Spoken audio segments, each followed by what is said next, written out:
Levar uma multa por recusar o bafômetro, com certeza, é um grande problema, porque agora você tem uma conta de quase R$ 3.000 para pagar, fora a suspensão da CNH por um ano, o que para a maioria das pessoas é o principal problema. E aí vem a questão, como recorrer, sobretudo como recorrer do jeito certo. Agora, as pessoas têm recorrido de uma forma um tanto quanto genérica, principalmente com inteligência artificial, Google, em que uma pessoa acha um modelo pronto aí em 2 minutos, joga no chat GPT e manda o recurso. É claro que os órgãos de trânsito já perceberam esse movimento e tem gerado aí um indeferimento de quase todos os recursos. Isso porque o recurso ele tem que ser técnico, pautado na lei. Imagina uma coisa, o policial, no momento em que ele vai te multar, ele tem que seguir os procedimentos que a lei determina. Caso ele não siga, a multa é nula. E é exatamente nesses pontos técnicos que o seu recurso tem que se basear. Então, pensando nisso, eu vou te contar aqui os 5 principais erros que o policial comete ao lavrar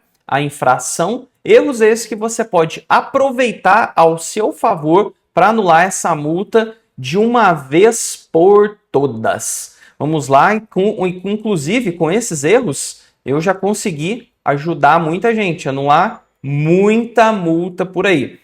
Então, vamos lá para esses principais erros. O primeiro deles é: o bafômetro passivo sozinho não gera multa. Bafômetro passivo é aquele bastão compridinho que o condutor sopra de longe, sem encostar a boca. O que acontece? Esse equipamento não é homologado pelo Inmetro, porque ele não tem precisão alguma. Ele pega as partículas do álcool que existe no ar e dá muito falso positivo. Ele é um equipamento que a polícia deveria usar só para triagem. E não é assim, que eu vejo que em grande parte das blitzes a polícia usa para realmente aplicar a multa. E isso já nos leva para o segundo erro, que é: o equipamento oficial deve estar disponível no local. Tá? Para a multa de recusa ser válida, o bafômetro aprovado pelo Inmetro tem que estar presente no local. Hoje, o que a gente vê? A polícia usa muito aquele equipamento de triagem, né, que é o bafômetro passivo.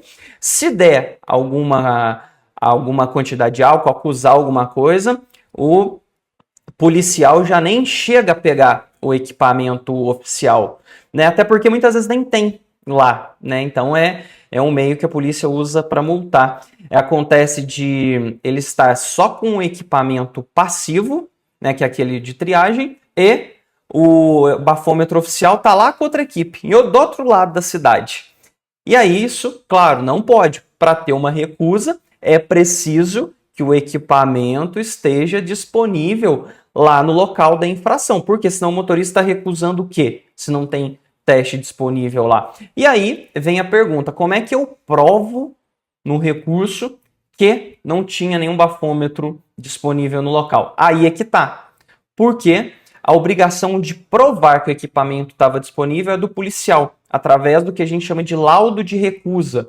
Tá? Ele tem que imprimir um laudo, dá para uma filipeta do bafômetro oficial, aí tem contendo os dados daquele bafômetro, marca, modelo, número de série, provando que aquele equipamento estava no local. Senão fica muito cômodo, né? Também para a polícia fica muito arbitrário, porque ele pode colocar dados de qualquer equipamento, mesmo que esteja em um local diverso. Isso acontece muito, é uma falha que você pode utilizar ao seu favor, sim. O terceiro erro é a falta de dados essenciais do etilômetro no AIT. O que acontece? Toda vez que um condutor recusa o bafômetro, obrigatoriamente o policial tem que constar no auto de infração marca, modelo e número de série. Isso é obrigatório, até por uma questão de defesa do condutor, para ele consultar se aquele bafômetro que supostamente estava ali era aprovado pelo Inmetro. Hoje acontece muito de policial nem colocar os dados ou colocar dados incompletos.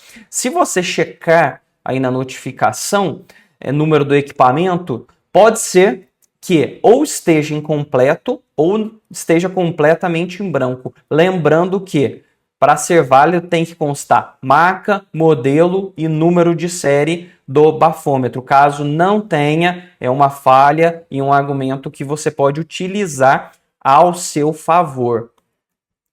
O erro número 4 é liberar o veículo sem testar o novo condutor que liberou esse veículo. Por quê? Isso a gente entende como uma medida administrativa.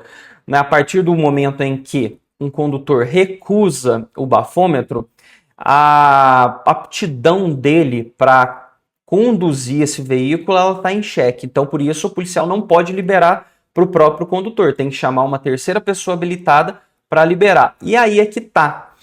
Muitas vezes, quando essa terceira pessoa chega para liberar o carro, muitas vezes ela nem é submetida ao teste, o que é uma falha gravíssima. Afinal, o que a lei determina é que é uma medida de segurança. A pessoa que vai assumir o volante, ela tem que provar que ela está em condições. E se o policial não faz esse teste do novo condutor, isso implica em uma falha na medida administrativa e também uma nulidade da infração. Ou até, se a pessoa soprou somente aquele bafômetro passivo que a gente falou no erro número 1, também é uma causa de nulidade. Ela tem que soprar o teste oficial.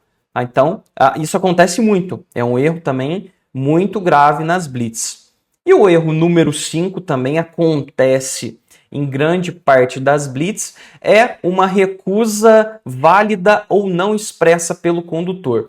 O que acontece? Muitas das vezes, o policial acaba orientando o condutor a recusar mediante o teste positivo no etilômetro passivo, que a gente já viu que não é aprovado pelo Inmetro. Então, o motorista sopra, dá a luzinha vermelha, e o policial já começa em uma conduta de induzir a recusa.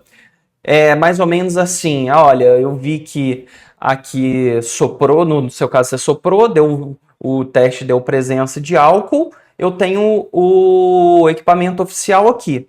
Eu recomendo você não soprar, porque se você soprar e der alguma coisa, você vai sair daqui preso.